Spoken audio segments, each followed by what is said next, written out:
Good morning all of you. शिक्षक दिवस की ढेर सारी शुभकामनाएं मेरे मित्र, मेरे गुरुजन और आप सभी को। जैसा कि हम जानते हैं कि आज 5 सितंबर के दिन शिक्षक दिवस के रूप में मनाया जाता है डॉक्टर राधाकृष्णन सर्वपल्ली जी के जन्मदिन के उपलक्ष्य में। हमारी पहली गुरु माँ होती है जो बाल्यावस्था को आसान बनाती हैं, बोलना चालना, किसी से बात करना। उस बाल्यावस्था के अलावा युवावस्था और वृद्धावस्था यानी जिंदगी बहुत बड़ी होती है। उन जिंदगी को आसान तरीके से चलाने के लिए गुरु का होना बहुत महत्वपूर्ण होता है। गुरु एक दीपक की तरह होता है जो स्वयं जलकर दूसरे के लिए प्रकाश उत्पन्न करता है, यानी प्रत्येक विद्यार्थी के लिए सरल और सहज मार्ग उपलब्ध कराता है, वो गुरु होता है। कबीर जी कहते हैं कि गुरु वो चीज है जो भगवान से भी बड़ा होता है, गुरु वो चीज है जो परमेश्वर से भी बड़ा होता है। इसी अपने दोहे में लिखते हैं, गुरु गोविंद दो खड़े काके लागू पाए, बलिहारी गुरु आपने गोविंद दियो बताए।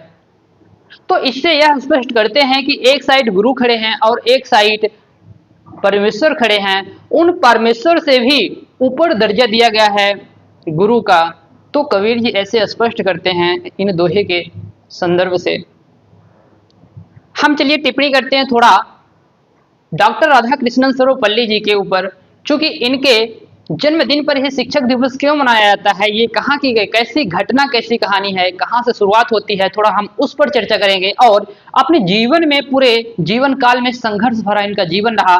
किन किन पदों पर रह के भारत के नागरिकों के लिए और विदेशों में भी अपनी सेवा दिए हैं, उस पर थोड़ा हम चर्चा करेंगे। और साथ में ही डॉक्टर राधाकृष्णन सर्वपल्ली, जो सर्वपल्ली नाम जुड़ता है तो वो कैसे नाम जुड़ता है, थोड़ा इस पर हम चर्चा करेंगे। तो हम कहानी की स्टार्ट करते हैं। 5 सितंबर 1888 में इनका जन्म हुआ। तिरुतनी मद्रास यानी वर्तमान चेन्नई तमिलनाडु राज्य में इनका जन्म हुआ। इनकी प्राथमिक शिक्षा वहीं से हुई। जब इन्होंने पहली बार कॉलेज में दाखिला लिया तो इनके एक कनिज थे। उनकी एक पुस्तक उनके पास गलती से छूट गई। वो पुस्तक थी दर्शन शास्त्र की, यानी फिलोसफी की। डॉक्टर राधाकृष्णन सर्वपल्ली जी की रुचि तो साइंस विज्ञान पढ़ने में बहुत ज्यादा थी, दर्शन शास्त्र से कोई ताल्लुक ही नहीं था। लेकिन उस पुस्तक को उन्होंने एक बार पढ़ा। उस पुस्तक को पढ़ने के बाद वह दीवाने हो गए, मतलब उनकी रुचि बहुत ज्यादा हो गई दर्शन शास्त्र में। इसके उपरांत 1888 में उनका जन्म हुआ और 1904 में यानी 16 वर्ष की आयु में उनका विवाह हो गया। उस टाइम पे बाल विवाह की परंपरा थी और बहुत ही कम उम्र में उनका विवाह हो गया। इसके बाद उन्होंने दर्शन शास्त्र से ही अपनी मास्टर की डिग्री हासिल की। मद्रास में क्रिश्चियन कॉलेज यानी विश्वविद्यालय था, वहां से उन्होंने 1906 में डिग्री हासिल करने के बाद उन्होंने 1909 में उसी कॉलेज में नौकरी भी कर लिया। इतनी कम उम्र में इतनी बड़ी सफलता बहुत बड़ी चीज होती है। मैसूर विश्वविद्यालय में इनका दर्शन शास्त्र के प्रोफेसर के रूप में चयन हो गया। वहां इन्होंने पढ़ाया, बच्चों के प्रति बहुत प्रेम एकत्रित किए, बच्चों ने भी इनसे बहुत प्रेम जुटाए। ऐसे में बच्चे के प्रति इनका भावना बहुत ऊपर तक जागृत होने लगी। इनका सन 1921 में ट्रांसफर होने का यानी कॉलेज परिवर्तन करने का जब आदेश आया कोलकाता यूनिवर्सिटी से, तो बच्चे यह बात सुनकर भावुक हो गए, रोने लगे, क्योंकि बच्चों से यह बहुत प्रेम करते थे। फिर इनका जब विदाई हुआ विश्वविद्यालय से, रेलवे स्टेशन छोड़ने का जब वक्त था, तो वहां जो बग्घी से सजाने के लिए, बग्घी से ले जाने के लिए घोड़े का उपयोग करते हैं, लेकिन उस घोड़े को हटाकर उनके विद्यार्थियों ने बोला कि हम इस घोड़े को नहीं ले जाने देंगे, इस रथ को हम स्वयं खींचेंगे। इतना प्रेम था उनके विद्यार्थियों से और विद्यार्थी का उनके शिक्षकों से। उसी वक्त रोते रोते विद्यार्थियों ने कहा कि आप मत जाइए, आपकी बहुत याद आएगी।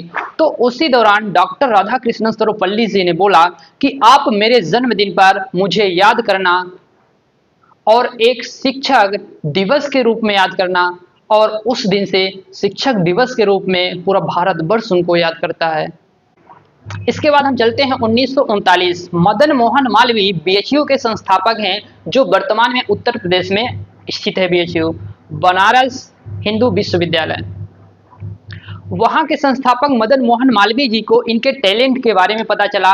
उस दौरान वो ऑक्सफोर्ड यूनिवर्सिटी में वहां नौकरी कर रहे थे। वहां नौकरी को छोड़कर इन्होंने हिंदू विश्वविद्यालय में आ गए और वहां वाइस प्रिंसिपल के रूप में वहां का पद इन्होंने संभाला, और 1939 से 1948 तक इन्होंने अपना पूरा कार्यभार संभालकर विश्वविद्यालय बीएचयू को पूरा योगदान दिए।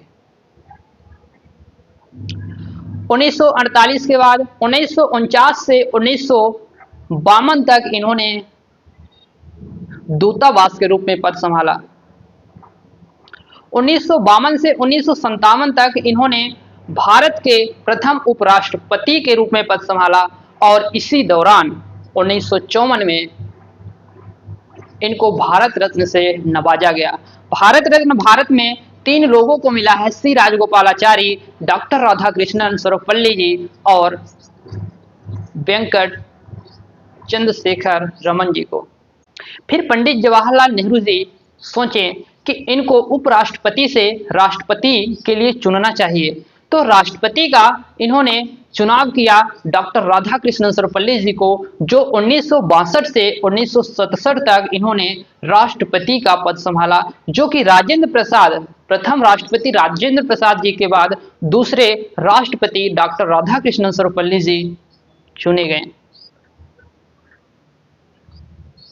इस राष्ट्रपति के चुने जाने के दौरान इनके जीवन में बहुत बड़े बड़े डिसीजन लेने पड़ते थे, क्योंकि 1962 में ही भारत चीन का युद्ध चल रहा था, नेशनल इमरजेंसी लगा था। इसी बीच में भी पाकिस्तान के साथ 1965 में भी युद्ध चल रहा था भारत का।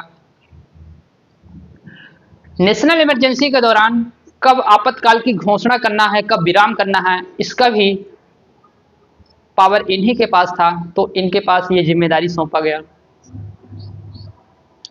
इन्होंने इस दौरान राष्ट्रपति के दौरान 3 प्रधानमंत्री की शपथ दिलाई, पंडित जवाहरलाल नेहरू, लाल बहादुर शास्त्री जी, इंदिरा गांधी जी, और इन्होंने इसी दौरान 2 प्रधानमंत्री की निधन का भी इन्हीं के सामने हुआ निधन।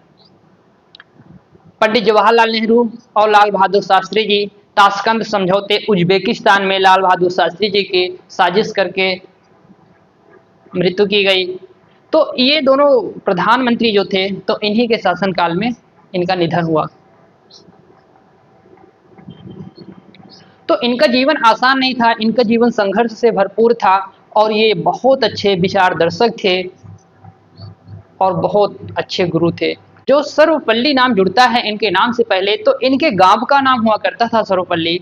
वहां से जब अपने गांव से तिरुतनी आए, तो इनके पूर्वज बोले कि आप अपने गांव की याद के लिए अपने नाम से पहले अपने गांव का नाम ऐड कर लीजिए, जिससे गांव का भी नाम याद रहे।